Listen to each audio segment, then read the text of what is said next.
Computer.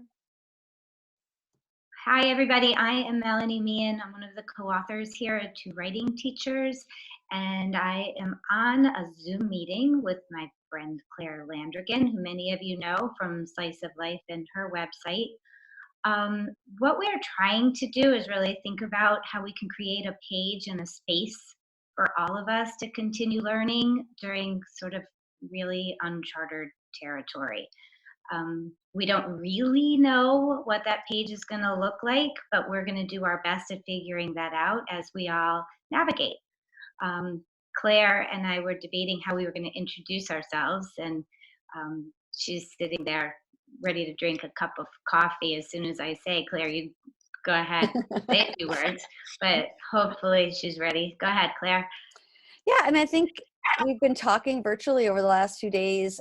When this all first started, there was this influx of generosity online of everyone saying, I'll help. And me included, I started posting links and saying, check out this and check out that. And within 24 hours, I went from being amazed and excited to really feeling overwhelmed and not knowing how to help people start. And so I think the more we're noticing what's happening, that we're in this for the long haul and really starting to think about how do we back up and create some space for teachers to really sort of think about not just all the what's, because there's a lot of what's happening right now, but how. Like, how do you want to bring this to life for your kids? Because you know your kids better than anyone else, and most importantly, your kids know you. And so we want to figure out how can we help you. Right. So Claire and I had a really productive conversation about all of that, how and what we're doing.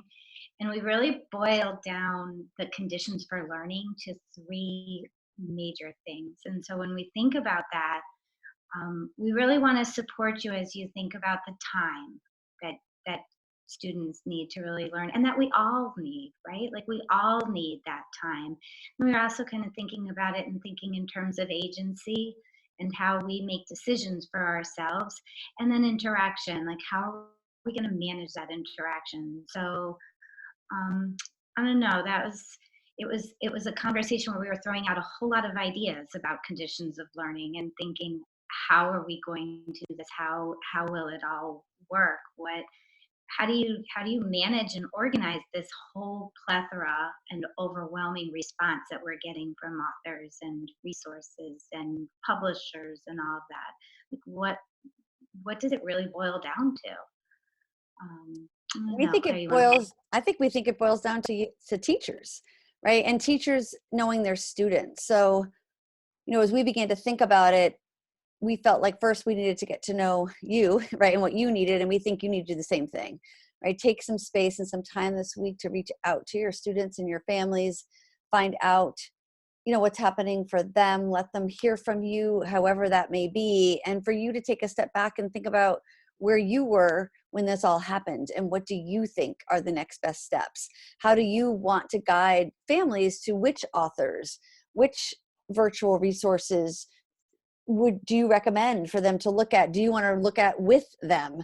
Because I do think from my friends who have young kids, they're really overwhelmed. They don't know where to start. And I think hearing from their teachers, might be a good place, because I'm envisioning, and again, I don't know, but teachers are going to start to add a what too, because you have a curriculum to teach. And at some point, this can all become too much. And there's so much change going on for kids right now that the more we can keep consistent and the same, right, is what we all know is what's most important for teaching and learning.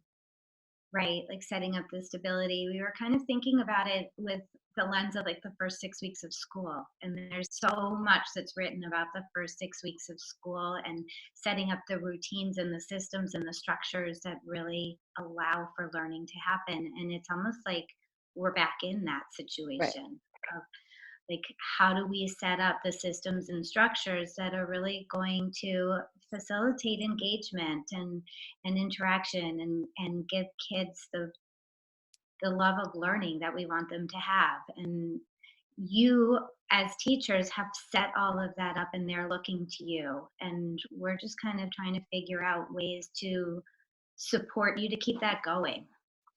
I know for me as an educator, Two Writing Teachers has always been a place that I've gone. So for me,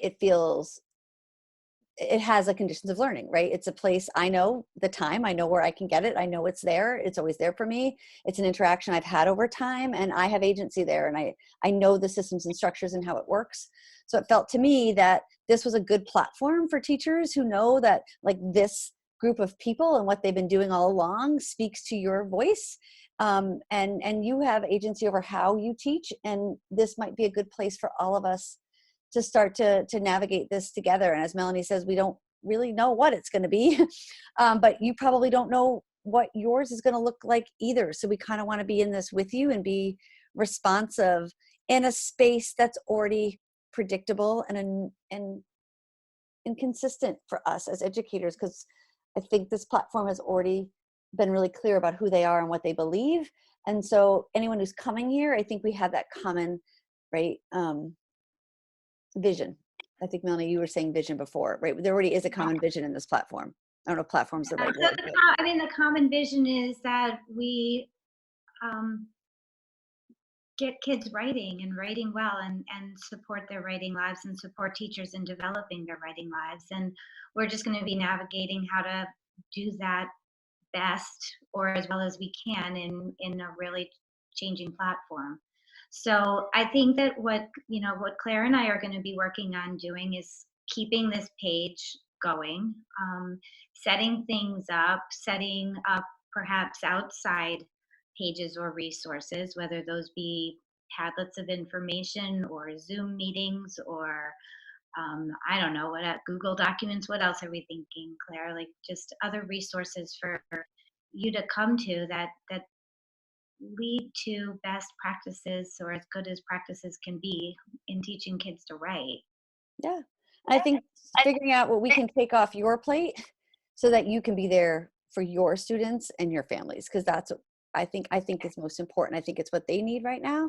So we started with writing a letter to you, right, which we have, and some resources for you to think about. I think we hope for you to have some time this week to provision yourself, to connect with your families and your kids, and to start to think about your what in terms of your district, right? Because I am hearing from teachers that districts are going to also, right, which they need to say what your what is, and then to come have a space where you can start to figure out how you're going to make that happen.